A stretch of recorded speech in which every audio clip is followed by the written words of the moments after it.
Partner Rio, mga pila ni ka punuan ang imong gitanom? Kini ka partner Allen naani sa mga 3,395 health. So mo ni siya atong super nga natanom. Pila ang buhi nga tarong gyud ang iyang pagtubo? Ang karon ang tanom gyud nga nitubo gyud siya iyang production gyud niya naa sa mga 2,700. So unsay mga factors o unsay mga kakaulian nga nakakos nga mortality or nangadaot ang iyang tanom or ang pagtubo? So ang cause sa mga mortality nato adtong init. So ning street ang init og 2 weeks mao to nga nagkuha mi og tubig gikan sa sapa ipadagan nato paingon diri. Nagamit ta og mga power spray nga mo makakaya siya og padagan sa tubig almost 300 meter gikan sa atong gikuhaan og tubig. Aside sa init na ako'y nadunggan nga nag-ingon nga nagyelo, unsa may rason nga nung nagyelo ang kapayas? Sa kay rason gani? Kanang maghilo ang kapayas, gumikan kulang siya og tubig. Kulang Kulang siya sa Ug tubig. kadtong sa sigig ulan nga ang tubig nga nag-stock up sa punuan, Kan siya kanang over pud siya. Overan pa siya sa tubig. over og dili matubigan mo nang Oo. magyelo. So mao na isa nga rason nga nayo. Dapat siya nga pantay gyud ang iyang kwan sa tubig.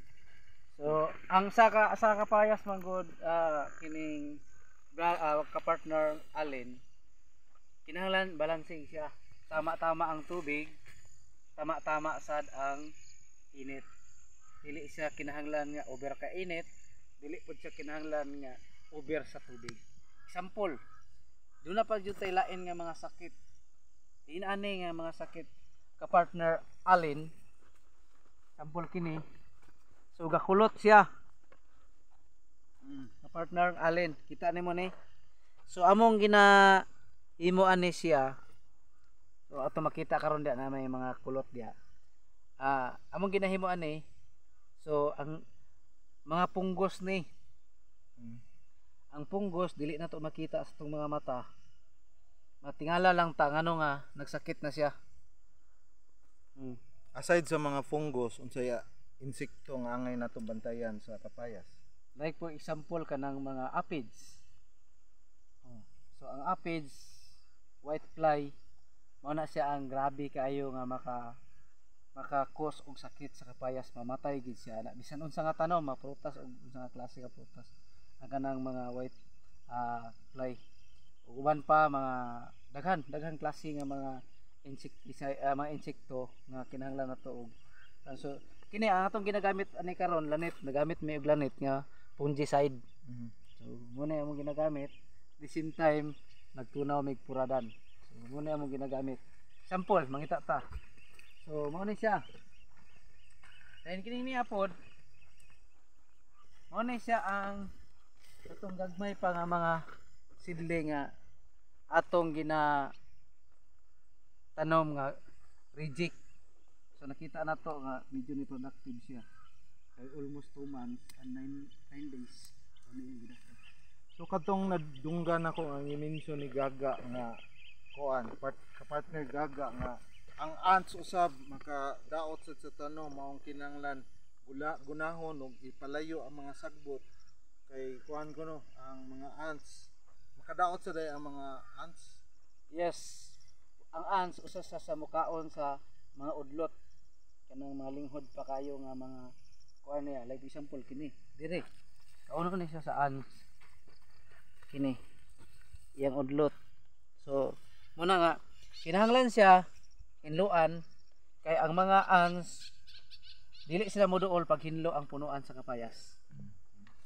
Mao sa day na nga ipalayo yun ang sagbot. O kinahanglan ipalayo gyud siya. Kay kung duol sa dang sagbot mo say puy-an sa mga ants mo nang para ma-prevent ang kadaot mo na ipalayo yun ang sagbot. Dili sa nanda nato nga ato ibutang ang sagbot kay mo decay ra siya pero di maayo kay na kapuy-an sa siyag ants. Yes. So, ka-partner Allen mo ni among ginahimo na may mga upat ka drum except anang ato ang Nestle tab. So kining drum diri na mo ginatunaw ang abono. So karon ang ato ang kapayas kay kuha naman siya, duha naman siya ka bulan og siyam ka adlaw. Ang katong 8 days human sa planting, isa ka kilo nga abono 1846 isa ka drum. Pag abot sa kuan tulo ka semana mo to nagamit tag abono nga 2 ka kilo isa ka drum 1846 sa gihapon. Pag abot sa ikatulo na mong abono 1 month and 1 week 7 days mo rin to nga nagsugod nami og kining tunaw gihapon abono sa usa ka drum 3 na ka kilo hangtod miabot siya og 2 months 3 ra gihapon ka kilo. Mao ni nga karon ang atong ginagamit nga abono sa ato ang kapayas nga 2 ka bulan og siyam ka adlaw. So next week mag-abono na sad mi. Atong ginagamit sa usa ka drum 1846 and 1414. Dayon dun na tay 21. Ginagamit nato ani 4 na ka kilo ang usa ka drum.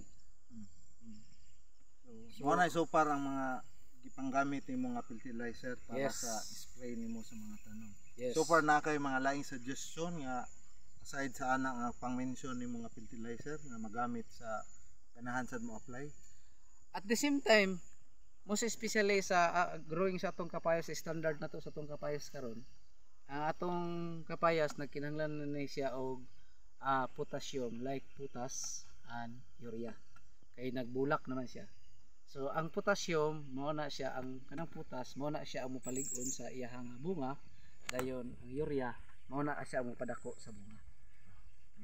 So mo na gipangandaman nimo kay nang mulak na rabano nya. Yes. Pwede na siya malaglag so kinahanglan Yes, nga kapartner. pangpaliguan yun. So far mao sa nang among update. See you around sa mga pila ka adlaw karon para sa bag-o nga update. bahin Like sa for kapayas. example, ka-partner Allen, kining sistema sa kuan. Like for example kini siya. Ang healthy ni siya. Subot pasabot na ani siya sakit. Ang sakit ni ani kay wala man siya nagkulot. Imo ning makita ang sakit ani wala dire sa iyang makita nato nga lawas niya. Naa sa iyang root. Kinahanglan nimo ni siya, kini siya pag maagapan pa nimo, mulaban pa ni. Kinahanglan lang nimo ni siya og puradan nga imong ibutang dia imong tunahon ang puradan mo imong ipalibot din sa iyang punuan para nga ang katong puradan mo subay sa iyang gamot ang gakaon sa gamot niya nga gitawag namo og bunlod no mamatay siya. So mo na siya. Dayon dili namo pag-promote sa Prebaton nga insecticide. Mao ni among ginagamit Prebaton. Ang Prebaton nga insecticide mo prevent siya almost 16 days to 14 days. Tanan nga mga insekto nga mukaon sa lawas sa kapayas, fungicide man siya or mga insekto man siya, pwede siya mamatay. So mo na siya. Okay, thank you. See you. So, see you next video. Mga ka-partner, atangin mi ninyo sa sunod video. Bye.